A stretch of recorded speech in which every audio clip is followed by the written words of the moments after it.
Graça e paz. Quem está feliz com Jesus aí? Amém.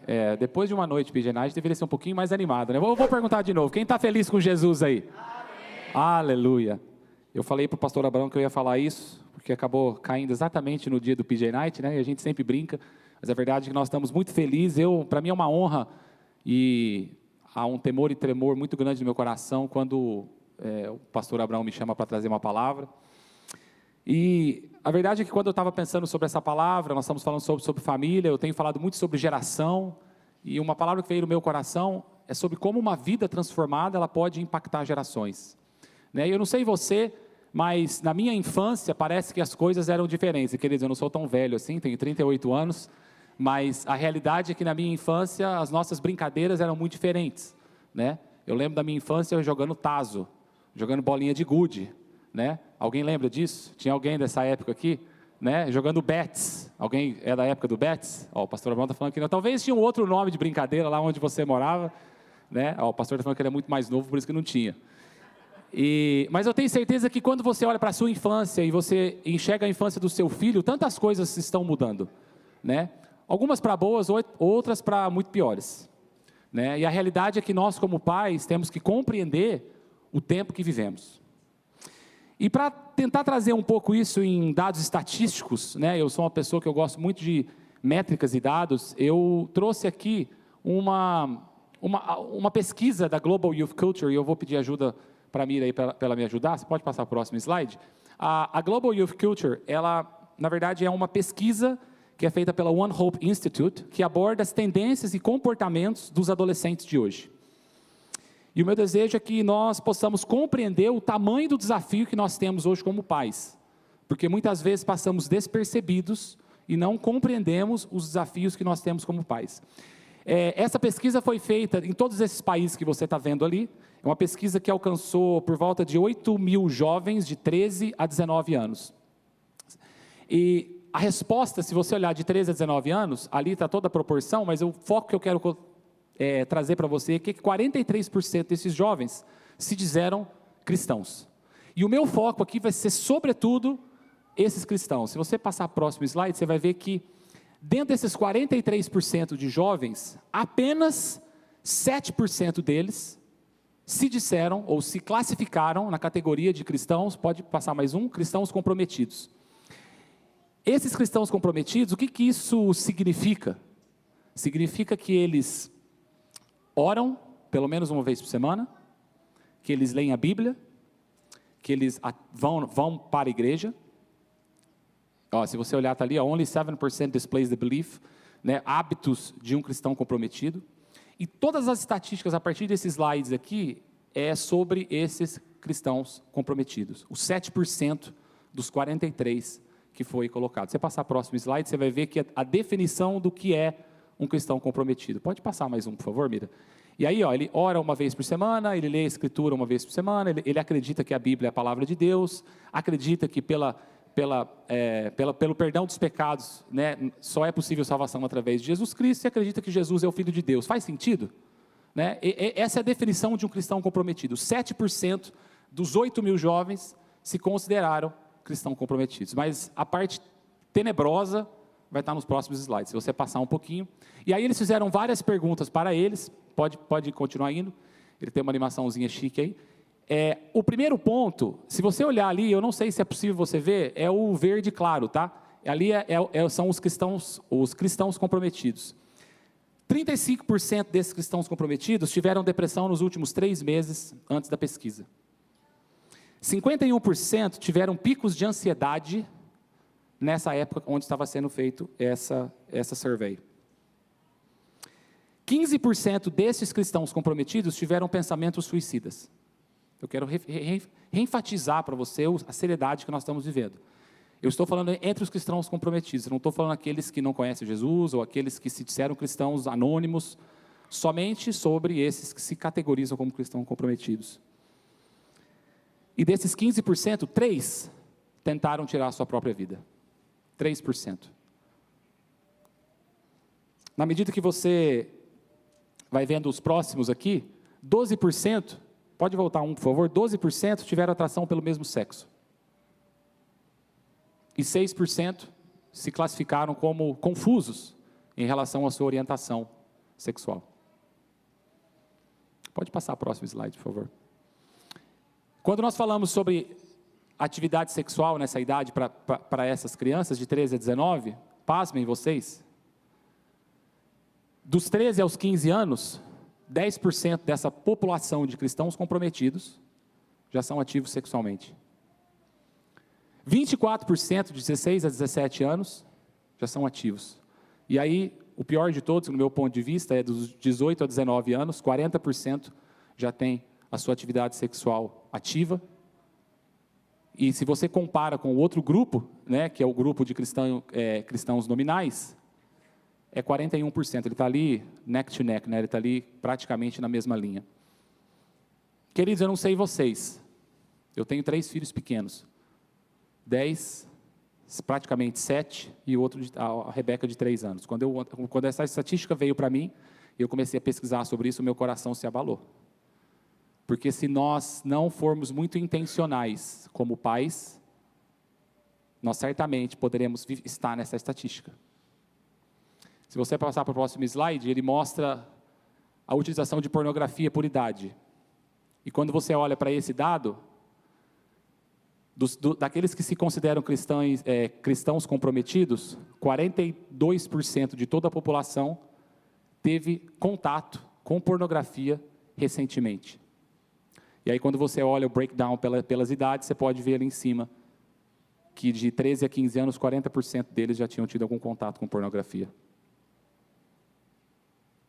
Pode passar o próximo slide. E por fim, uma coisa que volta em relação à infância, eles também perguntaram qual é o tempo que eles gastam, quais são os hábitos que eles têm, de forma geral. E a média geral é que esses adolescentes gastavam em torno de 7 horas, né, do seu dia, com todas essas atividades. E aí, entre jogos, chatting é só conversa entre amigos, e pode ser WhatsApp, pode ser tantas outras coisas, mídia social, assistindo vídeo ou filme pelo celular, pela internet, da maneira como você quer. E a nossa infância não era assim. A sua infância era assim? Não, né? A minha também não era assim.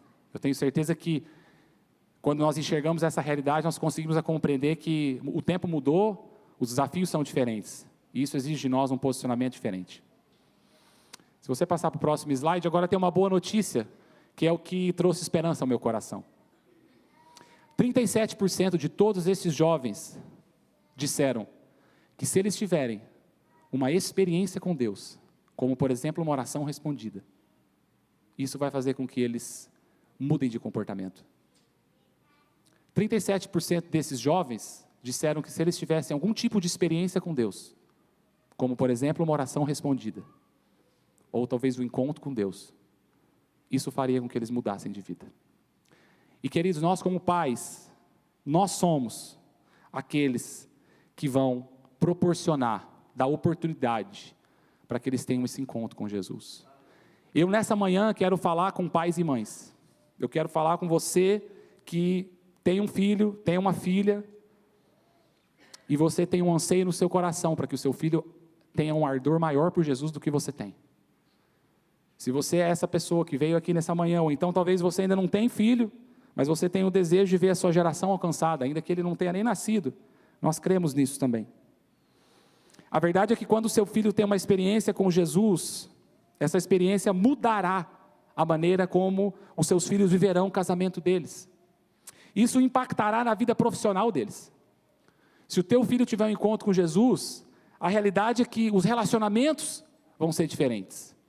As atividades do dia a dia vai ser diferente, a maneira como ele vai se relacionar com os seus amigos vai ser diferente, a sua prosperidade no seu trabalho vai ser diferente. Mas é necessário que ele tenha essa experiência real com Jesus. Esse é o poder que existe numa vida transformada pela palavra de Deus. O tema da minha mensagem é: uma vida transformada impacta gerações. Você crê nisso, querido? Assim foi comigo. Eu, na verdade, nasci num lar católico, não praticante. Aos 12 anos, eu tive uma má formação arterial, o qual ocasionou um derrame cerebral quando eu tinha 12 anos. Eu perdi 25% da visão dos 2 olhos.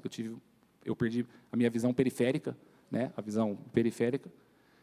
E eu nunca tinha ouvido falar de igreja cristã ou igreja protestante, também nem ia em igreja, né, me classificava como católico não praticante. Infelizmente, hoje tem o termo protestante não praticante, né, infelizmente tem, mas na minha época esse era o nome. E quando eu tinha 12 anos, eu passei por um processo muito grande, ou muito longo, quase 3 meses, fiquei 21 dias na UTI, e basicamente eles tiveram que, eu tive uma veia, quando eu nasci, essa veia se rompeu, e deu derrame, e a partir dali, eu tive que passar por um processo muito longo de tratamento, eles tiveram que raspar a cabeça inteira. Naquele tempo, tinha 12 anos, e eu não conhecia Jesus. A verdade é que na minha família, nos meus pais, nos meus irmãos, ali até aquele momento não tinha ninguém que conhecia Jesus. Na minha família periférica tinha, e muitas pessoas estavam orando por mim. E a realidade é que esse tempo passou, eu fiz a cirurgia, eu tive que rapar todo o meu cabelo com 12 anos. Isso foi muito difícil para os meus pais, eu não consigo nem imaginar como foi para eles isso.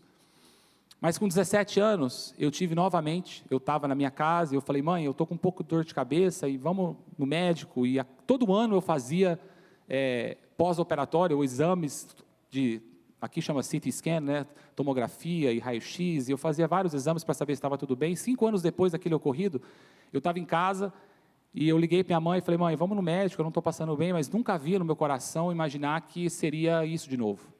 E no momento que minha mãe chegou na minha casa, eu estava tomando banho, ela, filho, abre a porta, abre a porta, abre a porta. Na hora que eu consegui destrancar a porta, eu caí com convulsão no colo dela. E naquele momento, ela colocou a mão na minha língua e chamaram a ambulância, e eu fui para o hospital. E naquele momento que me levaram para o hospital, falaram, existe uma outra veia, a 2,5 centímetros da veia anterior, que também nasceu com uma falha. E a partir dali, eu passei por todo o processo de novo. Eu tive que ir de novo para o hospital. Graças a Deus, eu já tinha me recuperado dos 25% de visão que eu tinha perdido. Graças a Deus por isso, eu não tive nenhuma sequela da minha primeira cirurgia. Mas a minha segunda cirurgia, quando eu estava passando por esse processo, eu tinha começado a ir numa igreja protestante. E a verdade é que eu não tinha tido um encontro com Jesus ainda. E era um momento muito difícil para mim, porque eu tocava numa banda de rock, tinha um cabelo comprido, aquela coisa de adolescente. E ele falou, você vai ter que rapar esse cabelo inteiro. Eu falei, não faz comigo não, né? Mas, queridos, eu tive a oportunidade, fui convidado para ir para um acampamento. É interessante porque esse acampamento tinha umas 250 pessoas, era um acampamento regional, eu sou do Paraná, lá do Paraná, para quem conhece, da região sul, e ninguém sabia do que estava acontecendo, eu praticamente era ninguém naquela igreja, tinha muita gente, eu tinha acabado de começar a ir, mas eu cheguei num domingo à tarde e eu comecei a orar.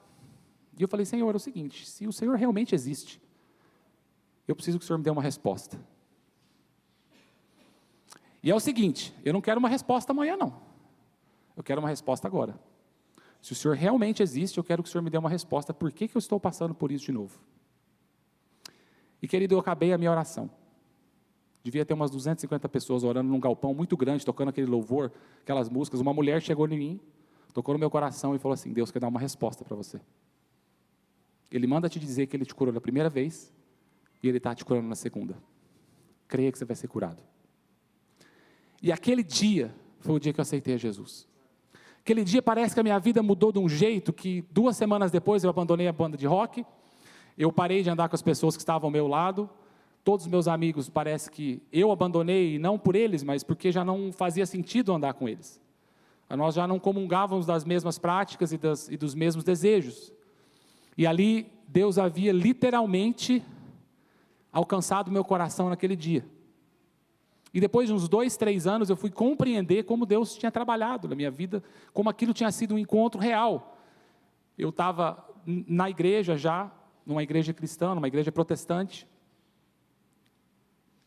Eu tinha ido cortar o cabelo, e aí minha esposa virou para mim e falou assim, na época já, falou, a tua cicatriz está aparecendo. E eu tenho 2 cicatrizes, né, como se fosse praticamente uma cruz aqui, só por causa do nome cruz, né, já deu certo. Mas eu tenho praticamente um L ou uma cruz no meu lado direito. E eu falei, tá bom, está aparecendo, né? E daí? Eu cheguei na igreja e eu comecei a orar. Eu falei, Senhor, eu não tinha ninguém na igreja praticamente, na época eu já estava no louvor. Eu tinha mais ou menos uns 20 anos e eu falei, Jesus, eu vim aqui para orar. Eu não sei nem porque eu estou orando. Eu vim aqui orar e eu preciso que o Senhor fale comigo, porque eu não sei o que está acontecendo. E Deus deu a seguinte palavra para mim. Ele falou assim, volta lá para o espelho. Volta lá no banheiro e olha a marca que você tem. Ultimamente você tem se esquecido de onde eu te tirei. E naquele dia eu compreendi claramente que Jesus ele tinha trabalhado na minha vida de uma forma para me alcançar através dessa experiência. E aquele foi um tempo difícil na minha vida que, não que eu estava longe dos caminhos de Deus, mas parece que meu coração não estava tão próximo como deveria estar. E aquele dia foi uma confirmação que eu preciso voltar aos caminhos do Senhor de uma forma intencional. Quando nós pensamos dentro dessa perspectiva de experiência, essa foi a minha experiência pessoal, a maneira como Deus me alcançou. Tenho certeza que Deus te alcançou de uma forma diferente e que certamente impactou a sua vida. E se Deus ainda não te alcançou, querido, eu quero te dizer, hoje é amanhã de você ser alcançado pelo Senhor. Não há coincidências diante de Deus. Deus te traz para esse lugar para você ser alcançado por Ele. O meu primeiro ponto da minha palavra para você nessa manhã é que, como pais, nós ensinamos pelo exemplo. A Bíblia fala em Deuteronômio 6, capítulo 6, do versículo 6 e 7, as seguintes palavras. Estas palavras que hoje te ordeno estarão no teu coração. Está lá no Deuteronômio capítulo 6, versículos 6 e 7. Se você quiser abrir e deixar aí, pode deixar. Deuteronômio capítulo 6, versículos 6 e 7. Essas palavras que hoje te ordeno estarão no teu coração. Tu as inculcarás a teus filhos. E delas falarás assentado em tua casa e andando pelo caminho, ao deitar-te e ao te levantar. Eu vou orar mais uma vez, se você quiser fechar os teus olhos. Senhor, é a tua palavra que está revelada. A tua palavra foi liberada aqui mais uma vez, e nós clamamos para que ela, tua palavra diz que quando ela é liberada, ela cumpre o propósito pelo qual ela foi enviada, e eu oro para que ela possa cumprir o propósito nessa manhã, nas nossas vidas. Na vida de cada um aqui. Apesar de mim, usa a minha vida, e fala com a tua igreja, para a glória do teu próprio nome, Senhor. Em nome de Jesus. Meu primeiro ponto nessa manhã, querida, é que os pais ensinam pelo exemplo. E a verdade é que a experiência que o teu filho vai ter, vai começar na tua família. A experiência com Deus se inicia na família. A família é o meio principal pelo qual Deus é revelado. O problema é que muitas vezes nós não compreendemos a dimensão que os nossos comportamentos geram nos nossos filhos. E é realmente na nossa casa que as máscaras caem. É na nossa casa que parece que nós refletimos quem nós realmente somos. Não sei você, talvez no seu trabalho você tem que às vezes pensar 10 vezes antes de você falar uma coisa. Né? Eu acho que você tem que se controlar emocionalmente. Eu estava na Polônia esses dias, foi uma bênção lá, mas houve momentos dentro que eu estava ali naquele lugar que eu falei, meu Deus do céu, não está bom isso aqui. Né? E eu tive que me controlar emocionalmente.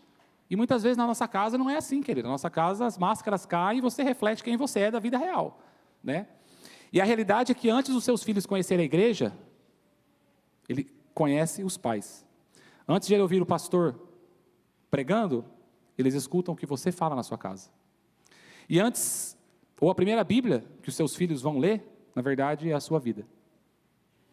Se nós deixarmos simplesmente a igreja, o ministério infantil, o pastor, a escola dominical, ensinar aos nossos filhos sobre quem é Deus, certamente faremos parte, temos uma grande chance de estar dentro dessa estatística aqui. A experiência com Deus, ela precisa começar no lar. Deus vai se revelar através dos pais.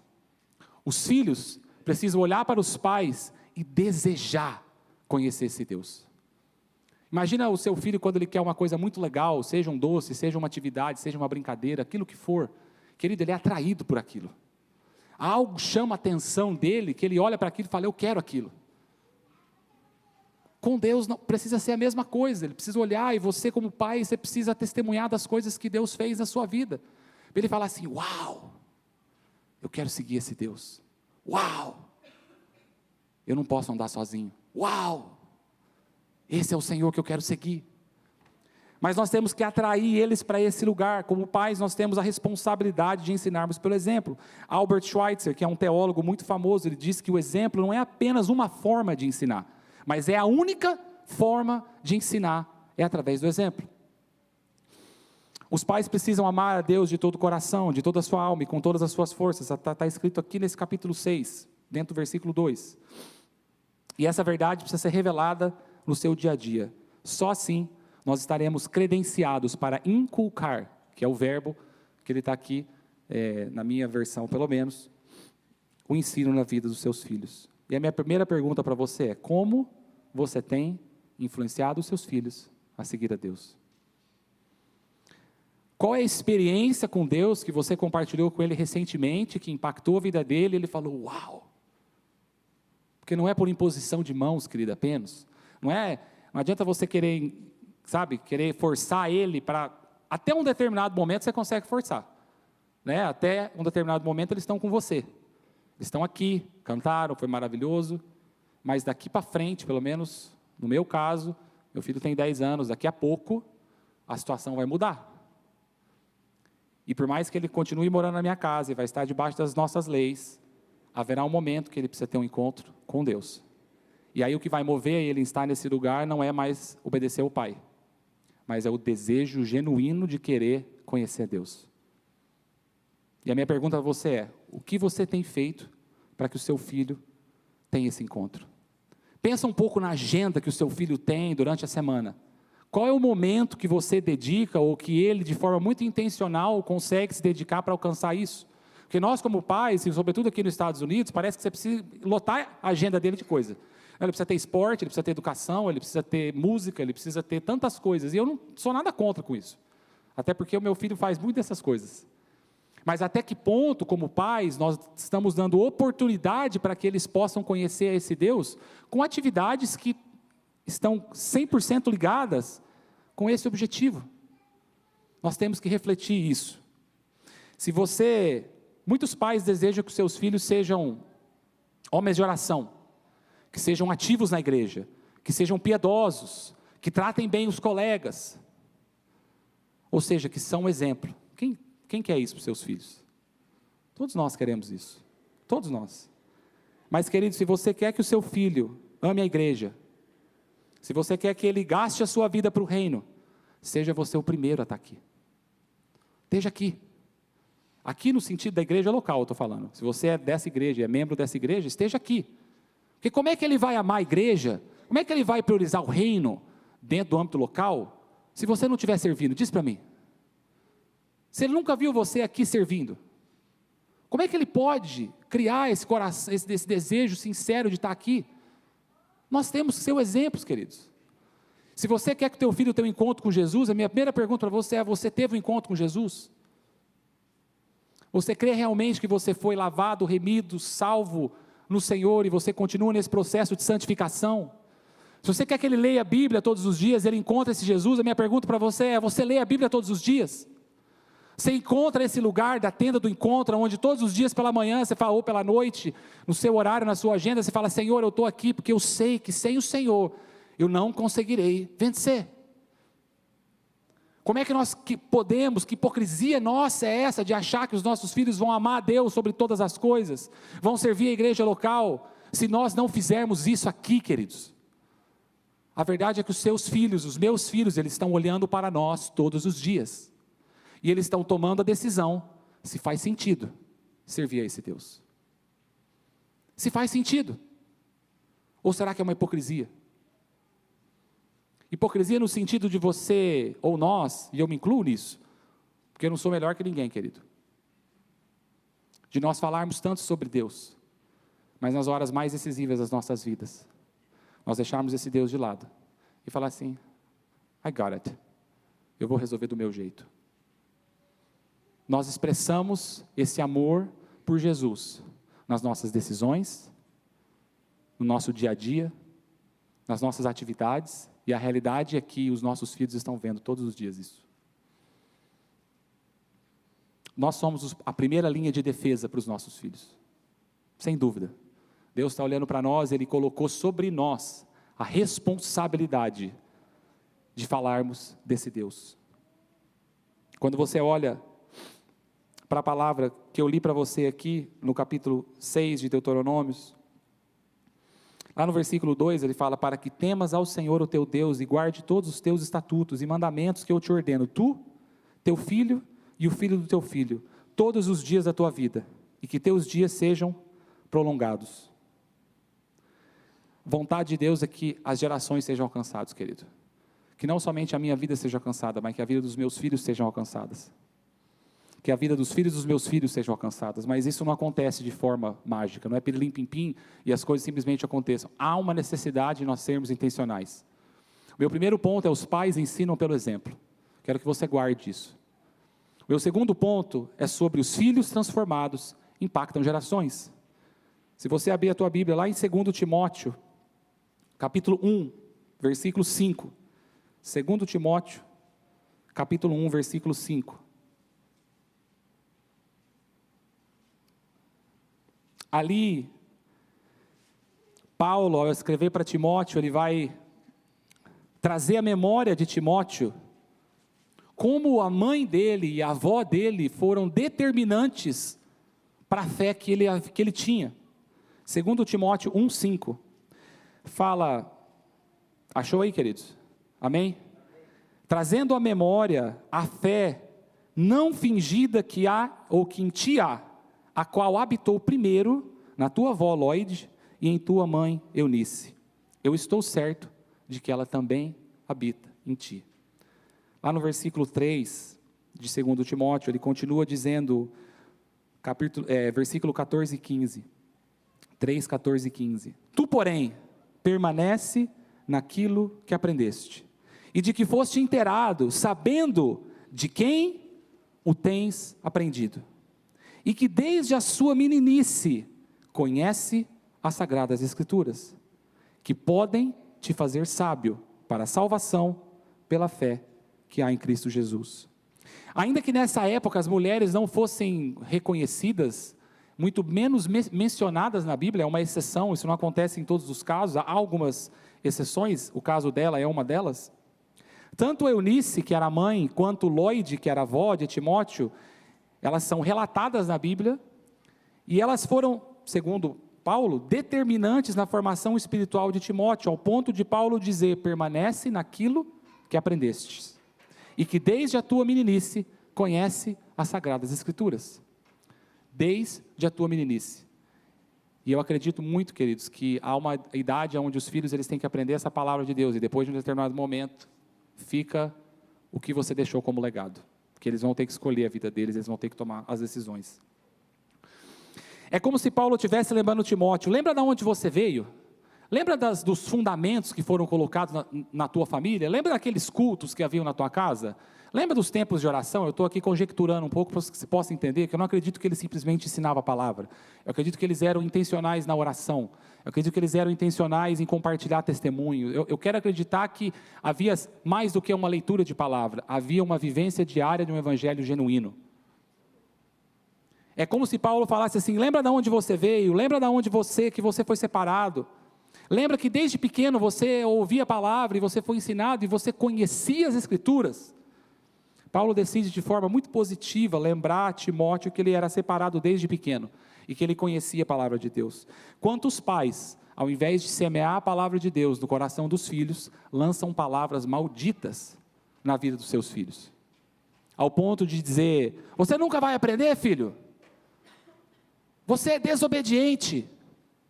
Quantas vezes nós como pais, e nós não temos convicção do poder da palavra, querido, sobretudo na idade tenra, a idade onde as crianças elas estão desenvolvendo ainda a sua responsabilidade, o seu entendimento, a sua segurança, a sua convicção.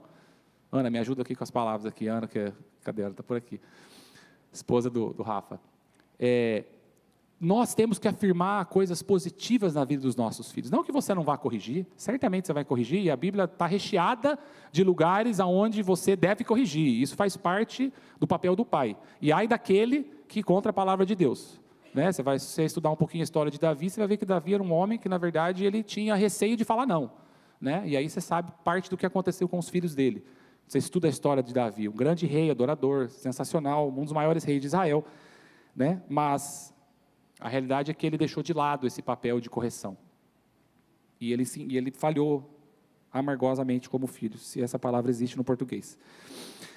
Mas Timóteo desde cedo aprendeu as Escrituras, como eu li: tu permanece naquilo que aprendeste e que foste inteirado, pois desde a infância sabes as sagradas letras. A minha pergunta para você é: quanto tempo os nossos filhos dedicam para ler a palavra de Deus?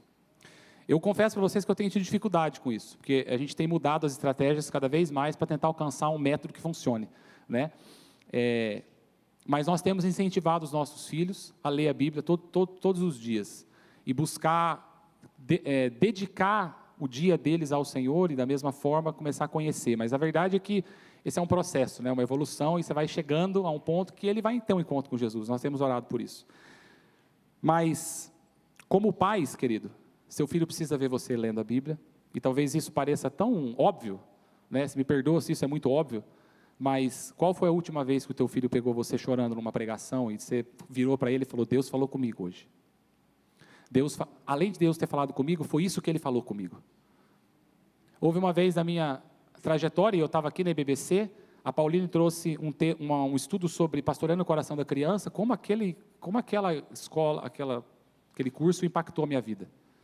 Ao ponto de eu chegar para o meu filho, Gabriel, e falar: eu vim te pedir perdão, porque eu não acredito que eu tenho sido um pai cristão e bíblico com você, porque eu deveria estar usando a palavra para amparar as correções que eu tenho feito em você, e eu tenho usado a lógica, o bom senso, aquilo que eu aprendi na minha vida, e eu pedi perdão para ele.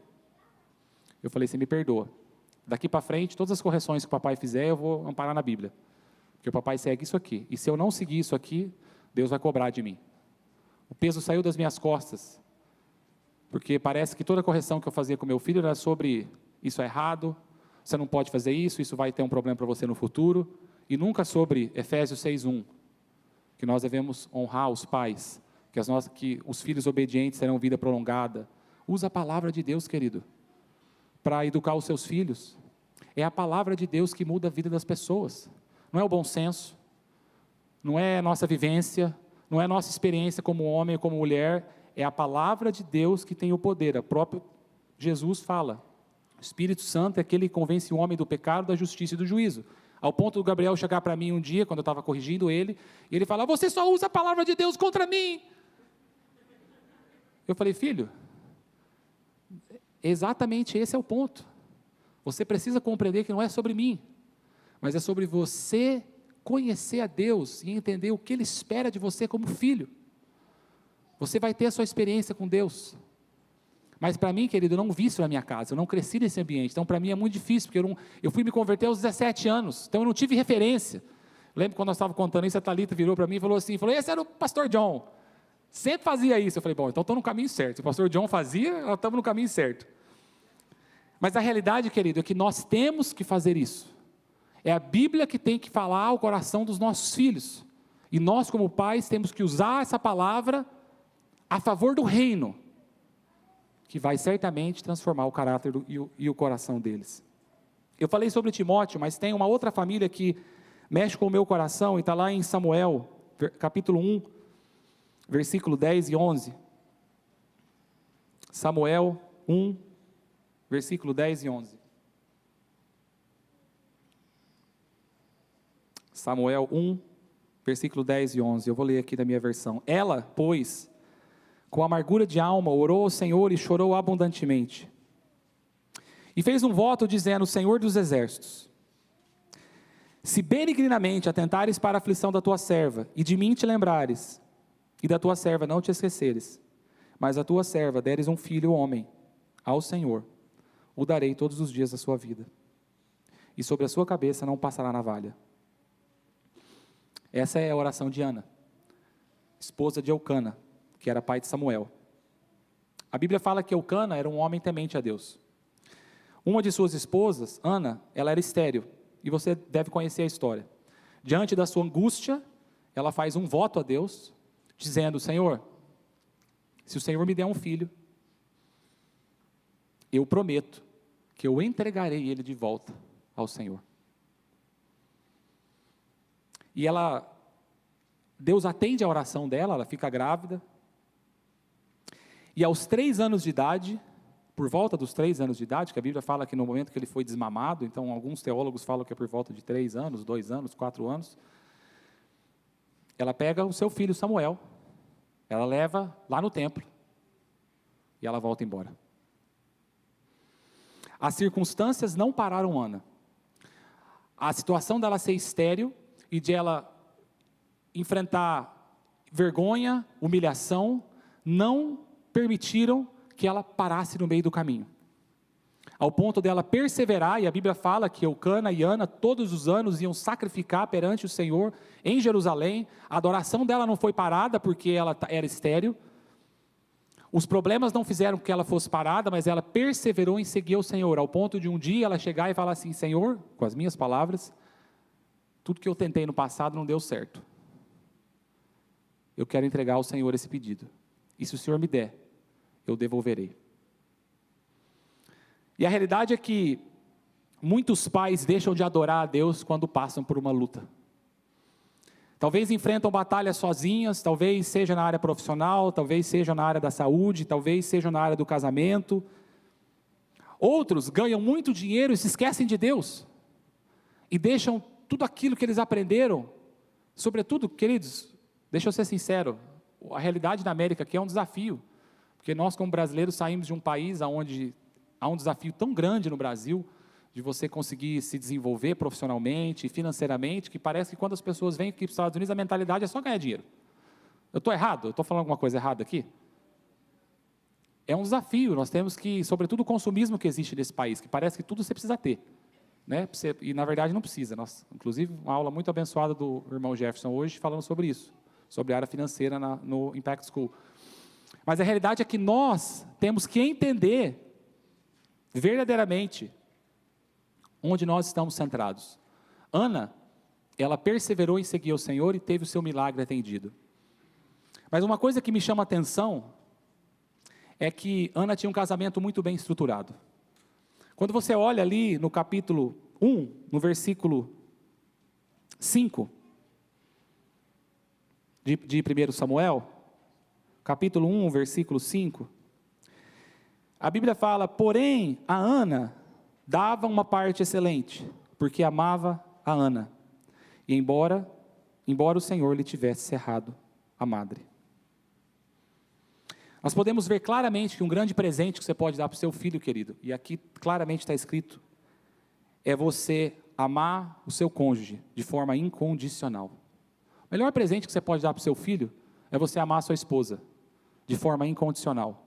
O melhor presente que você pode dar para o seu filho é amar o seu esposo de forma incondicional.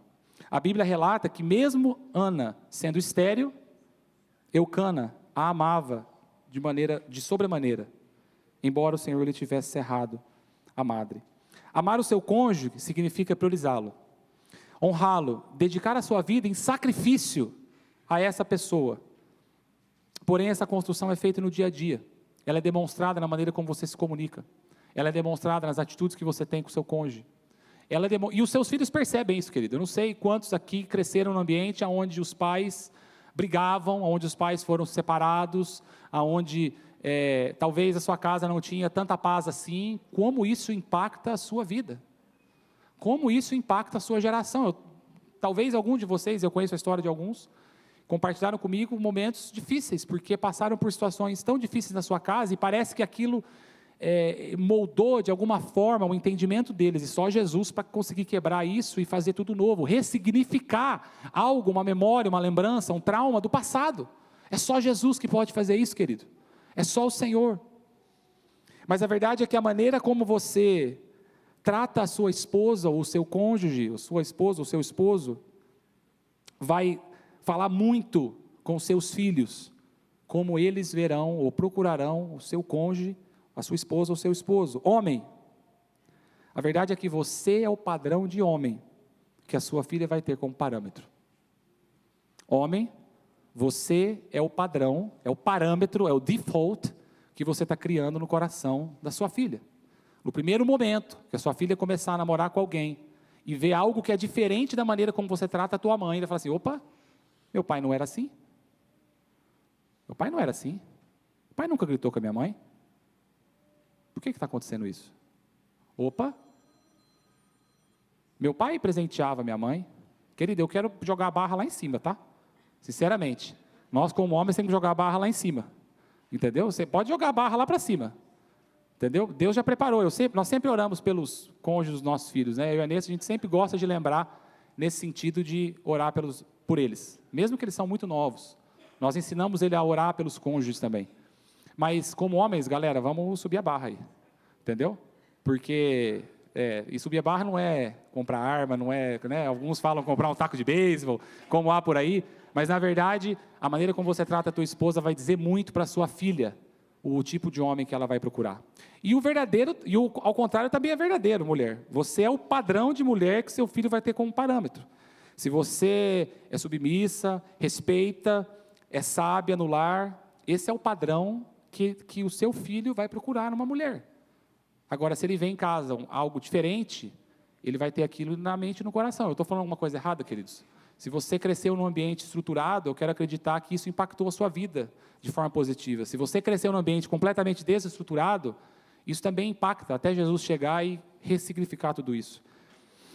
Mas o casamento estruturado em Cristo oferece segurança e uma base que impactará futuras gerações. É isso que nós cremos. Pais que consagram seus filhos a Deus. Ana aqui, ela, com 3 anos de idade, querido, ela leva Samuel para o templo. E aí eu gosto de trazer muito para mim isso. A Rebeca tem 3 anos de idade. Eu não teria coragem de pegar a minha filha, trazendo dentro do contexto aqui que ela vivia naquele momento, né? Se esse fosse um templo 24/7, tivesse toda essa realidade, eu não conseguiria trazer a minha filha aqui e entregar na mão de um pastor, por mais que eu amo o pastor Abraão, entregá-la e falar assim, daqui a 1 ano eu te vejo. A Bíblia fala que todos os anos, Ana fazia roupas de sacerdote, roupas de sacerdote, e levava todo ano para Samuel. Ela cumpriu a promessa dela. Ela consagrou o filho dela ao ponto dela levar no templo e ela, todos os anos, uma vez por ano, reconhecer e ver ele. Você conseguiria fazer isso com o teu filho? Você conseguiria entregar a ele dessa forma? Deus não está te pedindo para você entregar ele dessa forma. Isso foi um pedido que foi para Ana dentro daquele contexto. O pedido que Deus tem para nós é entregarmos todos os dias os nossos filhos no altar do Senhor. Nós conseguimos ser esses pais que ensinam pelo exemplo e que criam uma paixão, um ardor no coração dos nossos filhos, ao ponto deles falarem assim, uau, eu quero seguir esse Deus. Uau, não é simplesmente novela, não é simplesmente falácias, não é simplesmente conto de fada, mas é algo real. É algo que realmente muda a história. A verdade é que tanto Timóteo quanto Samuel foram homens que impactaram a sua geração. Timóteo, ele foi um grande homem de Deus que inspirou a juventude, liderou a igreja de Efésios, teve muitos frutos que ele deixou, como nós podemos ver na Bíblia e tantas outras coisas. E Samuel não foi diferente. Samuel foi uma resposta de oração para aquela geração. Aquele povo estava num momento onde havia um silêncio de Deus, e Samuel é levantado como essa resposta de oração. Foi na casa de um pai e de uma mãe que oraram de uma forma muito comprometida, e com muita intensidade, apesar das dificuldades. Eucana e Ana receberam esse milagre. Foi Deus rompeu o silêncio ali, na vida deles, dentro daquele ambiente. O mover de Deus começou na história de um lar comprometido. Samuel foi um grande homem de Deus, querido. Ele se tornou um profeta, um juiz, um líder, que na Bíblia é reconhecido como líder espiritual de todo Israel. E eu quero te dizer que os seus filhos podem ser resposta de oração.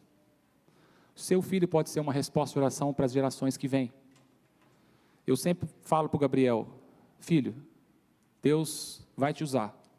Eu profetizo sobre a vida dele que ele vai ser usado para impactar gerações. Mesma coisa na vida do Pedro, mesma coisa na vida da Rebeca. Como pais, nós buscamos proporcionar oportunidade para eles, para que eles possam viver isso, buscando servir como exemplo. Mas a verdade é que nós não somos perfeitos, queridos, e nunca seremos, e graças a Deus por isso. Por isso nós precisamos depender de Jesus. Por isso nós precisamos reconhecer as nossas falhas e termos o nosso olhar voltado para Jesus. Eu quero encerrar dizendo que o Senhor já ofereceu o melhor presente que Ele poderia ter oferecido, que é o Filho dele por nós.